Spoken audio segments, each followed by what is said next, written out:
All right, like I like to post specifically for the Lapeef group, since we a good group of people. I post some stuff with the business on my main page and my page here, but this is dealing with being a supervisor or running a business.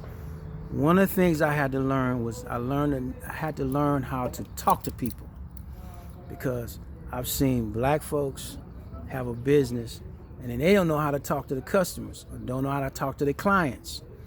I mean, I've seen them go street to ghetto, and you can't do that when you have a profession, especially the business level that I'm on. I had to get some of that street out of me. And mind you, I went to college and all of this. I was in the military and all of that. But sometimes there was a time when we had a problem with a lot of drug dealers and all of that, and I had to work with some peers that they were out of the street, so we handled business the way we handled around the buildings and straightened up a lot of that stuff.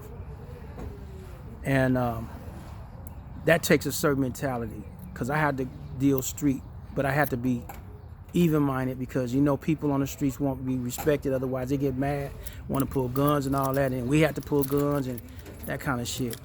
So the whole point is how you talk to people, and I had to learn how to talk to my workers, the people under me.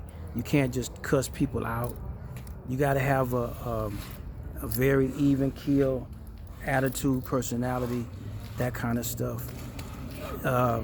Even if you're angry, you have to show it and be level-minded. The best example of how to deal with a leadership, and I'm gonna tell you, it's gonna be crazy as hell, and how to keep your emotions inside and don't let people know how you think, is whenever I watch The Godfather with Michael Corleone, Al Pacino played that part.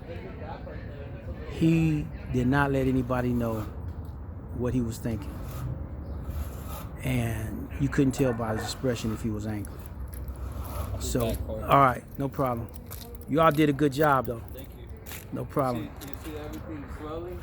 Yeah, If they're finished, by the time that I'm back and stuff, right. I'll throw water on all of it so you could see all the water flowing, Okay, I already know. He ran water yesterday. The water came down and came through the side, but it came to the alley. Yeah. It didn't sit. So No, I'm that's happy what we about wanted. that part, because if the water sit, there will be an issue. Yeah. And I You told saw him, the problem he and had I, in there. yeah, I had a conversation with him, and I said, if that water sits and we have a problem and start sinking, I know we had an opportunity to have you all go in with us to do the concrete, and I said, if this sinks, we're gonna end up taking you to court, and you're gonna have to pay, because we approached you. He said he informed the other owners of it, so I said, okay. Yeah. He Okay. told me that too. He told me I let them know, but they're the ones that don't want They didn't want to do it. They don't want to spend the money, but pay me now, pay me later. That's what. Hey, I'm learning that now from the business here. So, it is what it and that's is. what I told them. I told them too. I'll be honest with you. You're better off telling them to fix their side before it ruins their side, because if your side makes their side like dropping, or like the water comes this way because of your side, Right. I mean, it'll swell out either way. But I Right. told them either way, like if anything because of your side messes up this side was done clean, 5 inches, 5.5 inches, so Right. there's no problem with any. And then I threw an inch down a base, Right, so right. It's a good job though. You did a good job. I like it. Thank you. All right. Hopefully Anyway. you guys got another one for me. Oh, we're gonna have another one for you. Trust me, man. We got some of it's asphalt too, so we're gonna have more work for you. All right, for sure. Trust me. All right. See, there was a brother in the group here. I said I've been glad to do business with if he was out this way. I got 2 brothers that I'm giving business to right now, and see, this is where the network connections come in at also. So it's anyway. This is business, so I got interrupted with that. But I wanted y'all to hear some of what we do, and the decision making and making sure the work is done and all of this. So. Getting back to the talking to people, right? You got to know how to talk to people, even your workers. And you can't. And like I said, I was talking about Michael Corleone and The Godfather. He did not let anybody know what he was thinking. Even when he slapped the shit out of Kay didn't know. He was holding that in and had to let it out, and she didn't even expect it coming. She didn't have time to back up. He knocked her straight into that couch.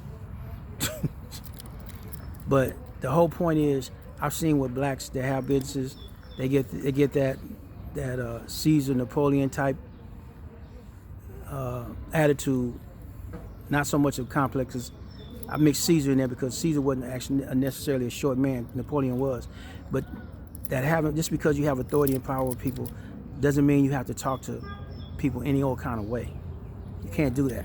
You got to give respect, and people love to give you respect. They talk about being feared as a leader or as a conqueror or a gangster or whatever. One thing is being feared, but being loved is another. But you got to understand, you got to be able to play both. In other words, the people fear you enough where they're not going to fuck around and fuck your time off of your money. But then they love you enough they're going to give you respect, and they won't try to take advantage of you either. So you gotta get an equal outcome when you are actually in a position of power and leadership. Network is another thing to talk about. And I've been called a conduit many a times when I was in the media. But that's another situation. Yeah. You pulling out? Are you pulling out? Yeah, but no problem. Okay. All right, anyway, let me get it. I'm gonna post this about 6 minutes. Hope it's not too long for y'all. All right.